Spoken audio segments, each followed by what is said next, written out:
Current electricity second PUC ವಿದ್ಯಾರ್ಥಿಗಳಿಗೆ board exam ದೃಷ್ಟಿಯಿಂದ ಹಾಗೆ KCET ಎಕ್ಸಾಮ್ ದೃಷ್ಟಿಯಿಂದ ತುಂಬಾ ಅಂದ್ರೆ ತುಂಬಾ ಇಂಪಾರ್ಟೆಂಟ್ ಚಾಪ್ಟರ್. ಬೋರ್ಡ್ ಎಕ್ಸಾಮ್ ಅಲ್ಲಿ ಈ ಚಾಪ್ಟರ್ ಇಂದ 13 ಮಾರ್ಕ್ಸ್ ನ ಕ್ವಶನ್ ಬರುತ್ತೆ, ಹಾಗೆ 5 ಮಾರ್ಕ್ಸ್ ಡೆರಿವೇಶನ್, ಹಾಗೆ ಒಂದು 5 ಮಾರ್ಕ್ಸ್ ನ್ಯೂಮರಿಕಲ್ ಪ್ರಾಬ್ಲಮ್ ಇದೇ ಚಾಪ್ಟರ್ ಇಂದ ಬರುತ್ತೆ.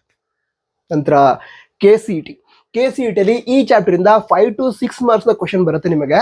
ಇಮ್ಯಾಜಿನ್ ಮಾಡಿ, 60 ಮಾರ್ಕ್ಸ್ ನ ಕ್ವಶನ್ ಪೇಪರ್ ಅಲ್ಲಿ 5 to 6 ಮಾರ್ಕ್ಸ್ ನ ಕ್ವಶನ್ ಒಂದು ಚಾಪ್ಟರ್ ಇಂದ ಬರುತ್ತೆ ಅಂತ ಹೇಳಿದ್ರೆ ಎಷ್ಟು ಇಂಪಾರ್ಟೆಂಟ್ ಈ ಚಾಪ್ಟರ್. ಸೊ ಈ ಚಾಪ್ಟರ್ ಏನಿದೆ ಇದನ್ನ ನೀವು ಯಾವುದೇ ಕಾರಣಕ್ಕೂ ಸ್ಕಿಪ್ ಮಾಡಬಾರ್ದು. ಈ ಚಾಪ್ಟರ್ ಇಂದ ಬರಬಹುದಾದ important questions 2 mark 3 mark 5 marks important questions ಅನ್ನ ಈ ವಿಡಿಯೋದಲ್ಲಿ ಲಿಸ್ಟ್ ಮಾಡಿ ಹೇಳ್ತಿದ್ದೀವಿ. ನಂತರ ಆ ಕ್ವಶನ್ಗಳು ಬಂದಾಗ ಅದಕ್ಕೆ ಯಾವ ರೀತಿ ಆನ್ಸರ್ ಮಾಡಬೇಕು, ಆನ್ಸರ್ ಅಲ್ಲಿ ಯಾವ್ಯಾವ ಪಾಯಿಂಟ್ಸ್ ಇರಬೇಕು, ಎಷ್ಟು ಪಾಯಿಂಟ್ಸ್ ಇರಬೇಕು, ಇದನ್ನೆಲ್ಲ ಈ ವಿಡಿಯೋದಲ್ಲಿ ಎಕ್ಸ್ಪ್ಲೇನ್ ಮಾಡ್ತಿದ್ದೀವಿ.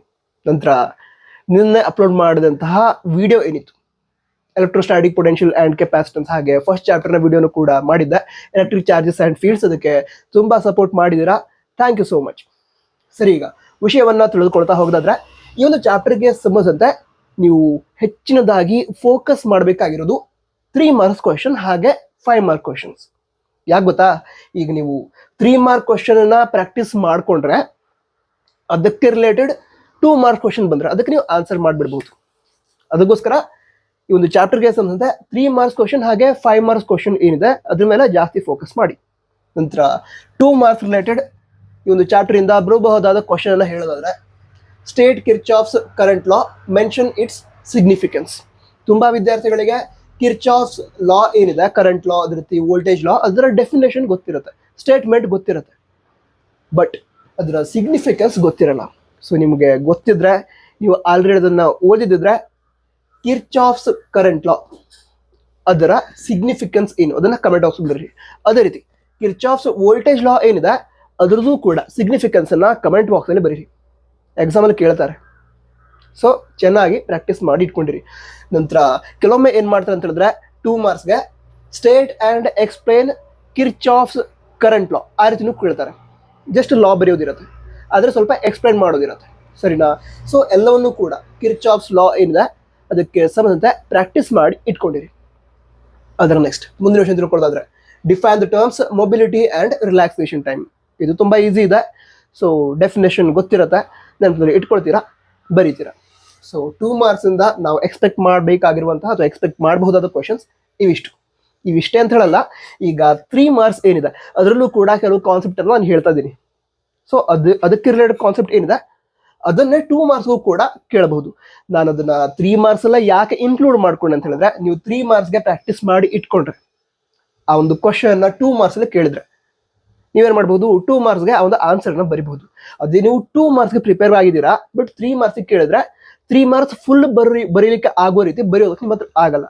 ಸೊ ಅದಕ್ಕೋಸ್ಕರನೇ 3 ಮಾರ್ಕ್ಸ್ ಏನಿದೆ ಅದರಲ್ಲೇ ಆ ಒಂದು ಪರ್ಟಿಕ್ಯುಲರ್ ಕಾನ್ಸೆಪ್ಟ್ ರಿಲೇಟೆಡ್ ಕ್ವಶನ್ಸ್ ಅನ್ನ ಇನ್ಕ್ಲೂಡ್ ಮಾಡ್ಕೊಂಡಿದ್ದೀವಿ. ಓಕೆ, ಈಗ ಮೊದಲನೇದಾಗಿ derive the relation J is equal to sigma E. ಈ ಡೆರಿವೇಶನ್ ಅನ್ನ ನೀವು ಆಲ್ರೆಡಿ ಸಾಲ್ವ್ ಮಾಡಿರ್ತೀರ, ಕ್ವಶನ್ ಪೇಪರ್ ಬಂದಿರುತ್ತೆ, ಅದು ಫಸ್ಟ್ ಟೆಸ್ಟ್ ಮಿಡ್ ಟರ್ಮ್ ಅದ್ರೊಳಗಡೆ ಬಂದಿರುತ್ತೆ. ಅಥವಾ ನೀವು PYQs ಅನ್ನು ಸಾಲ್ವ್ ಮಾಡಿದ್ರೆ ಅದರಲ್ಲೂ ಕೂಡ ಈ ಕ್ವಶನ್ ಕೇಳಿರ್ತಾರೆ, ಸಾಲ್ವ್ ಮಾಡಿರ್ತೀರ. ಸೊ ಈ ಕ್ವಶನ್ ಏನಿದೆ ಅದು ಇಂಪಾರ್ಟೆಂಟ್ ಆಗಿರುತ್ತೆ, ಬೋರ್ಡ್ ಎಕ್ಸಾಮ್ ಅಲ್ಲೂ ಕೂಡ ಕೇಳಬಹುದು, ಇಲ್ಲದ್ರೆ ಪ್ರಿಪೇರ್ಡ್ ಎಕ್ಸಾಮ್ ನಡೀತಲ್ವಾ ಅದರಲ್ಲೂ ಕೂಡ ಕೇಳಬಹುದು. ಇದನ್ನು ನೀವು ಪ್ರಾಕ್ಟೀಸ್ ಮಾಡಲೇಬೇಕು. ಅದರ ನಂತರ write the factors on which resistance of a conductor depends. ತುಂಬಾ ಇಂಪಾರ್ಟೆಂಟ್. ಒಂದೇ ಒಂದು ಫಾರ್ಮುಲಾ ನೆನಪಿನಲ್ಲಿ ಇಟ್ಕೊಂಡ್ರೆ ಇದಕ್ಕೆ ಆನ್ಸರ್ ಮಾಡಬಹುದು. ಇಲ್ಲಿಗ A and B ಅಂತ ಬರ್ತಿದ್ದೀನಿ. ಯಾಕೆ, ಕ್ವಶನ್ ಏನಿದೆ ಅದನ್ನ ಬೇರೆ ರೀತಿಯಲ್ಲಿ ಕೇಳಿದ್ದಾರೆ, ಅದಕ್ಕೆ ರಿಲೇಟೆಡ್ ಕಾನ್ಸೆಪ್ಟ್ ಒಂದೇ ಫಾರ್ಮುಲಾ ನೆನಪಲ್ಲಿ ಇಟ್ಕೊಂಡ್ರೆ ಕ್ವಶನ್ ಹೀಗೆ ಕೇಳಿದ್ರು ಅಥವಾ ಈ ರೀತಿ ಕೇಳಿದ್ರು ಅದಕ್ಕೆ ಆನ್ಸರ್ ಮಾಡ್ಬೋದು. ಓಕೆನಾ? ಯಾವ ಫಾರ್ಮುಲಾ ಹೇಳಿ, rho is equal to RA divided by L. ಈ ಒಂದು ಫಾರ್ಮುಲಾ ನೆನಪಲ್ಲಿ ಇಟ್ಕೊಂಡಿರ್ಬೇಕು. ರೋ ಅಂದ್ರೇನು, ರೆಸಿಸ್ಟಿವಿಟಿ. ಆರ್ ಅಂದ್ರೇನು, ರೆಸಿಸ್ಟೆನ್ಸ್. ಎ ಅಂದ್ರೇನು, ಏರಿಯಾ ಅಂದ್ರೆ ಕ್ರಾಸ್ ಸೆಕ್ಷನಲ್ ಏರಿಯಾ. ಅದಂತರ ಡಿವೈಡೆಡ್ ಬೈ L. L ಅಂದ್ರೇನು, ಲೆಂತ್ ಆಫ್ ಎ ಕಂಡಕ್ಟರ್.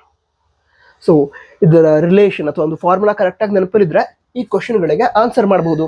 ಹಾಗಿದ್ರೆ ಏನು, write the factors on which resistance of a conductor depends ಅಂತ ಇದೆ. ನಾನು ಹೇಳಿದೆ rho is equal to RA divided by L. Resistance ಅಂದ್ರೆ ಯಾವುದು, R ಆಗಿರುತ್ತೆ. So R is equal to ಏನಾಗುತ್ತೆ, rho L divided by A ಅಂತ. ಹಾಗಿದ್ರೆ resistance of a conductor length increase ಆದ ರೀತಿ ಯಾವ ರೀತಿ ಚೇಂಜ್ ಆಗುತ್ತೆ? Resistance of a conductor cross sectional area ಅದು ಇನ್ಕ್ರೀಸ್ ಆದರೆ ಯಾವ ರೀತಿ ವೇರಿ ಆಗುತ್ತೆ ಅದನ್ನು ಗೊತ್ತಿರಬೇಕು. ಹಾಗೆ ರೆಸಿಸ್ಟಿವಿಟಿ ಮೇಲೆ ರೆಸಿಸ್ಟೆನ್ಸ್ ಹೇಗೆ ಡಿಪೆಂಡ್ ಆಗಿರುತ್ತೆ ಅದು ಕೂಡ ನೆನಪಿನಲ್ಲಿ ಇಟ್ಕೊಂಡಿರಬೇಕು. ಸೊ ಇದಕ್ಕೆ ಆನ್ಸರ್ ಮಾಡ್ಬೋದು. ಅದಂದ್ರೆ ಡೈರೆಕ್ಟ್ ಆಗಿ ಮತ್ತೊಂದು ಕ್ವಶನ್ ನೋಡಿ. ಈಗ ಡಿಫೈನ್ ರೆಸಿಸ್ಟಿವಿಟಿ ಅಂದ್ರೆ ರೆಸಿಸ್ಟಿವಿಟಿ ಅಂದ್ರೆ ಡಿಫೈನ್ ಮಾಡೋದಿರುತ್ತೆ. ಅದಂತರ how does resistance vary with length and area ಅಂದ್ರೆ area of cross section of a conductor. ಅದೇ ಏನು ರೆಸಿಸ್ಟೆನ್ಸ್ ಲೆಂತ್ ಇನ್ಕ್ರೀಸ್ ಆದ ರೀತಿ ಯಾವ ರೀತಿ ಚೇಂಜ್ ಆಗುತ್ತೆ ಕಮೆಂಟ್ ಬಾಕ್ಸಲ್ಲಿ ಬರೀರಿ.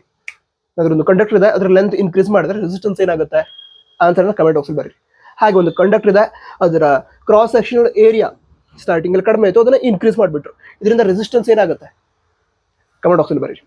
ನಂತರ 3 ಮಾರ್ಕ್ಸ್ ರಿಲೇಟೆಡ್ ಮತ್ತು ಕೂಡ ಕ್ವಶನ್ಸ್ ಇದಾವೆ, ಅದನ್ನ ಹೇಳಿ. ಹಾಗೆ 5 ಮಾರ್ಕ್ಸ್ ಡೆರಿವೇಶನ್ ಇದೆ, ಅದ್ರ ಬಗ್ಗೆ ಕೂಡ ತಿಳ್ಕೊಳ್ಳೋಣ.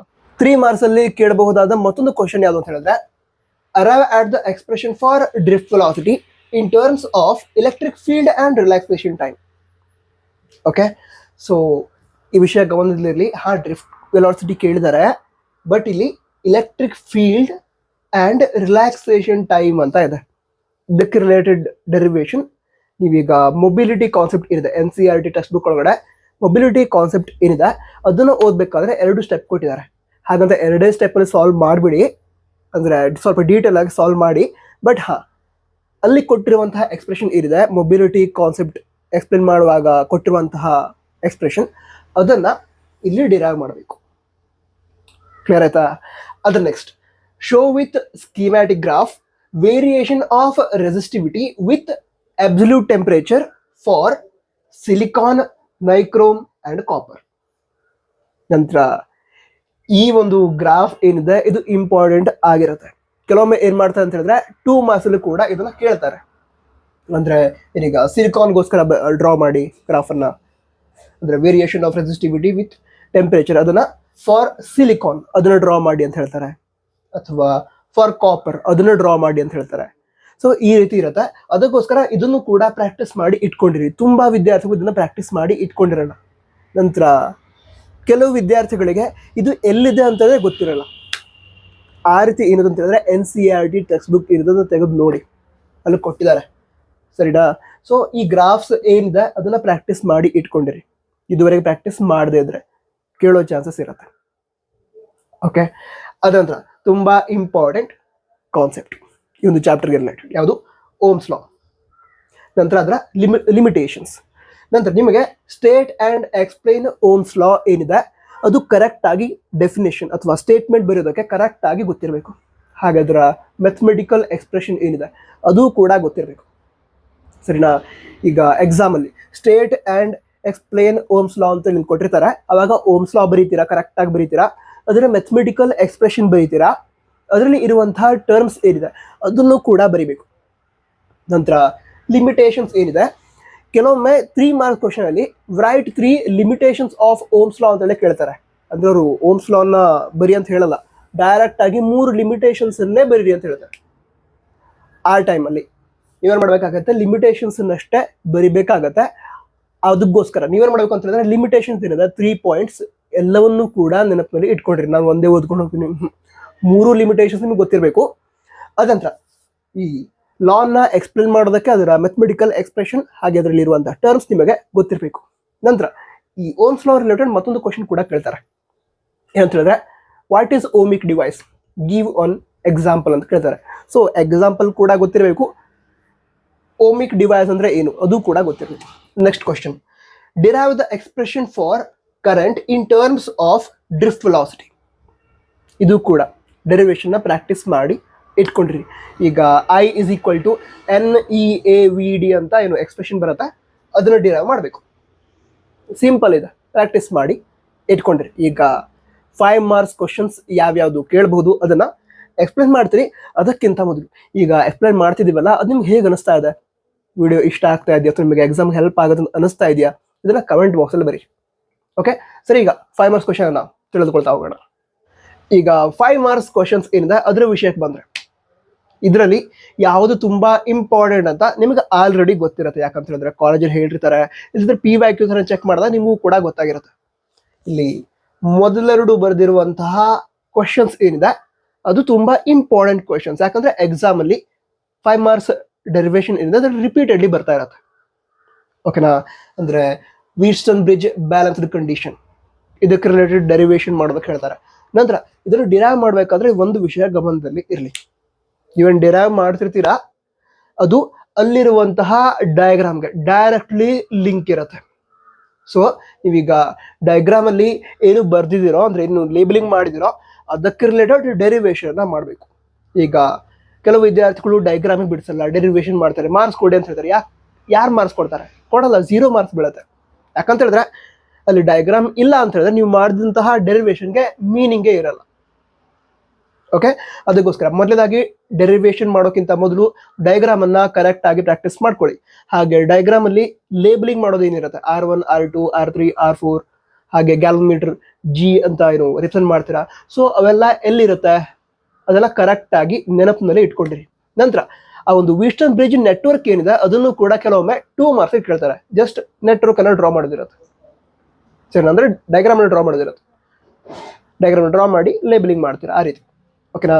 ಸೊ ಆ ಡಯಾಗ್ರಾಮ್ ಪರ್ಫೆಕ್ಟ್ ಆಗಿ ಗೊತ್ತಿರಬೇಕು. ಯಾವ ಡಯಾಗ್ರಾಮ್ ಅನ್ನ ಬಿಡ್ತಿರ್ತೀರಾ ಅಥವಾ ಅದಕ್ಕೆ ಲೇಬಲಿಂಗ್ ಮಾಡಿರ್ತೀರಾ ಆ ಲೇಬಲಿಂಗ್ಗೆ ಅನುಸಾರವಾಗಿ ನಿಮ್ಮ ಡೆರಿವೇಶನ್ ಇರಬೇಕು. ಡೆರಿವೇಶನ್ ಕರೆಕ್ಟ್ ಆಗಿ ಇರಬೇಕು. ನಂತರ ಇದಕ್ಕೆ related Wheatstone bridge balanced condition ಇರಿದೆ. ಇದಕ್ಕೆ ನಿಮಗೆ ಪ್ರಾಕ್ಟಿಕಲ್ ಏನಿರುತ್ತೆ ಅಲ್ಲೂ ಕೂಡ ವೈವಾದಲ್ಲಿ ಕ್ವಶನ್ ಕೇಳ್ತಾರೆ. ಮೀಟರ್ ಬ್ರಿಡ್ಜ್ ಎಕ್ಸ್ಪೆರಿಮೆಂಟ್ ಏನಿದೆ, ಸೊ ಅದಕ್ಕೆ ರಿಲೇಟೆಡ್ ವೀಟ್ಸ್ಟೋನ್ ಬ್ರಿಡ್ಜ್ ಏನಿದೆ ಅದರ ಬ್ಯಾಲೆನ್ಸ್ಡ್ ಕಂಡೀಷನ್ ಬರೀರಿ ಅಂತ ಹೇಳ್ತಾರೆ. ಅಂದ್ರೆ ಆ ನೆಟ್ವರ್ಕ್ ಅನ್ನ ಡ್ರಾ ಮಾಡಿ ಅಂತ ಹೇಳ್ಬೋದು ನಿಮಗೆ ವೈವಾದಲ್ಲಿ. ಸೊ ಇಂಪಾರ್ಟೆಂಟ್ ಕಾನ್ಸೆಪ್ಟ್ ನೆನಪಿನಲ್ಲಿ ಇಟ್ಕೊಂಡ್ರಿ. ಅದ್ರ ನೆಕ್ಸ್ಟ್ ಇಲ್ಲಿಗ show that sigma is equal to NE²2 divided by M where symbols have usual meaning. So ಈ ಡೆರಿವೇಶನ್ ಕೂಡ ತುಂಬಾ ಇಂಪಾರ್ಟೆಂಟ್ ಆಗಿರುತ್ತೆ. ಜನರಲಿ ಹೆಚ್ಚಿನದಾಗಿ ಏನಾಗುತ್ತೆ ಅಂತ ಹೇಳಿದ್ರೆ 80% ಇದರಲ್ಲಿ ಯಾವುದಾದ್ರೂ ಒಂದು ಕ್ವಶನ್ ಅನ್ನ 5 ಮಾರ್ಕ್ಸ್ ಡೆರಿವೇಶನ್ ಪಾರ್ಟ್ ಅಲ್ಲಿ ಕೊಡ್ತಾರೆ. ನಂತರ ನ್ಯೂಮೆರಿಕಲ್ ಏನಿರುತ್ತೆ ಈ ಕಾನ್ಸೆಪ್ಟ್ ಮೇಲೆ ಕೊಡ್ತಾರೆ. ಓಕೆ, ಈ ಕಾನ್ಸೆಪ್ಟ್ ಮೇಲೆ ಕೊಡ್ತಾರೆ. ಬಟ್ ಕೆಲವೊಮ್ಮೆ ಏನ್ ಮಾಡ್ತಾರೆ ಅಂತ ಹೇಳಿದ್ರೆ, ಈಗ ಕ್ವಶನ್ ಪೇಪರ್ ಪ್ರಿಪೇರ್ ಮಾಡೋರು ಗೊತ್ತಿರುತ್ತೆ, ಎಲ್ಲಾ ಕಾಲೇಜಲ್ಲೂ ಕೂಡ ಇದೆರಡು ಇಂಪಾರ್ಟೆಂಟ್ ಅಂತ ಹೇಳಿ ಪ್ರಾಕ್ಟೀಸ್ ಮಾಡ್ಸಿರ್ತಾರೆ ವಿದ್ಯಾರ್ಥಿಗಳಿಗೆ ಅಂತ. ಸೊ ವಿದ್ಯಾರ್ಥಿಗಳಿಗೆ ಡಿಫಿಕಲ್ಟ್ ಆಗ್ಲಿ ಅಂತಾನೆ ಇದರಲ್ಲಿ ಯಾವ್ದಾದ್ರು ಒಂದನ್ನ ಡೆರಿವೇಶನ್ ಪಾರ್ಟ್ ಅಲ್ಲಿ ಕೊಟ್ಟು ಇದು ಅಥವಾ ಇದು ಈ ಕಾನ್ಸೆಪ್ಟ್ ಮೇಲೆ ನ್ಯೂಮೆರಿಕಲ್ ಅಂತ ಹೇಳ್ಬಿಡ್ತಾರೆ. ಬಟ್ ಇದು 4 ಪ್ರಾಕ್ಟೀಸ್ ಮಾಡಿ ಇಟ್ಕೊಂಡ್ರಿ. ಬಟ್ ಇವೆರಡರಲ್ಲೇ ಕ್ವಶನ್ ಬರುವಂತ ಸಾಧ್ಯತೆ ಜಾಸ್ತಿ ಇರುತ್ತೆ. ಬಟ್ 4 ಪ್ರಾಕ್ಟೀಸ್ ಮಾಡಿ ಇಟ್ಕೊಂಡ್ರೆ ಸೇಫ್. ಹಾಗಿದ್ರೆ ಅದರ ನಂತರ ಇಲ್ಲಿ derive the expression for equivalent EMF and internal resistance when 2 cells connected in series. ಈ ಕ್ವಶನ್ ಕೊಟ್ರೆ ಅದಕ್ಕೆ ರಿಲೇಟೆಡ್ ಡಯಾಗ್ರಾಮ್ ಡ್ರಾ ಮಾಡ್ತೀರಾ, ಕನ್ಸಿಡರೇಷನ್ ಬರೀತೀರಾ, ಅದರ ನಂತರ ಡಿರೈವ್ ಮಾಡ್ತೀರಾ. ಹಾಗೆ ಇಲ್ಲಿ ಪ್ಯಾರಲ್ ಕೊಟ್ಟರು ಹಾಗೆ ಮೊದಲಿಗೆ ಡಯಾಗ್ರಾಮ್ ಡ್ರಾ ಮಾಡೋದು, ಕನ್ಸಿಡರೇಷನ್ ಬರೆಯೋದು, ನಂತರ ಡೆರಿವೇಶನ್ ಸ್ಟೆಪ್ಸ್ ಅನ್ನ ಬರೆದು ಫೈನಲ್ ಎಕ್ಸ್ಪ್ರೆಷನ್ ತೆಗೆದುಕೊಂಡು ಬಂದು ಅದನ್ನ ಬರೆಯೋದು. ಸೊ ಈ ರೀತಿ ಇಂಪಾರ್ಟೆಂಟ್ ಕ್ವಶನ್ಸ್ ಇದಾವೆ. ಈ ಚಾಪ್ಟರ್ಗೆ ಸಂಬಂಧ ನ್ಯೂಮೆರಿಕಲ್ ಕೂಡ ಈಕ್ವಲಿ ಇಂಪಾರ್ಟೆಂಟ್. ಅದಕ್ಕೋಸ್ಕರ ಈ ಚಾಪ್ಟರ್ನ ನ್ಯೂಮೆರಿಕಲ್ ಏನಿದೆ ಅದನ್ನು ಕೂಡ ಮುಂದಿನ ದಿನಗಳಲ್ಲಿ ನಿಮಗೆ ಸಾಲ್ವ್ ಮಾಡಿ ವಿಡಿಯೋನ ಪ್ರೊವೈಡ್ ಮಾಡ್ತೀವಿ. ನಂತರ ಆ ವಿಡಿಯೋಗಳಿಗೋಸ್ಕರ ತಪ್ಪದೆ ಸಬ್ಸ್ಕ್ರೈಬ್ ಮಾಡಿ. ವಿಡಿಯೋ ಇದುವರೆಗೆ ಲೈಕ್ ಮಾಡಿದ್ರೆ ಲೈಕ್ ಮಾಡಿ. ಹಾಗೆ ಆಲ್ ದಿ ಬೆಸ್ಟ್. ಚೆನ್ನಾಗಿ ಪ್ರಿಪೇರ್ ಆಗಿ, ಎಕ್ಸಾಮ್ ಚೆನ್ನಾಗಿ ಆಗುತ್ತೆ. ಬಟ್ ಪ್ರಿಪ್ರೇಷನ್ ಈಗಿನಿಂದ ಸ್ಟಾರ್ಟ್ ಮಾಡಿ. All the best. ಜೈ ಹಿಂದ್, ವಂದೇ ಮಾತರಂ.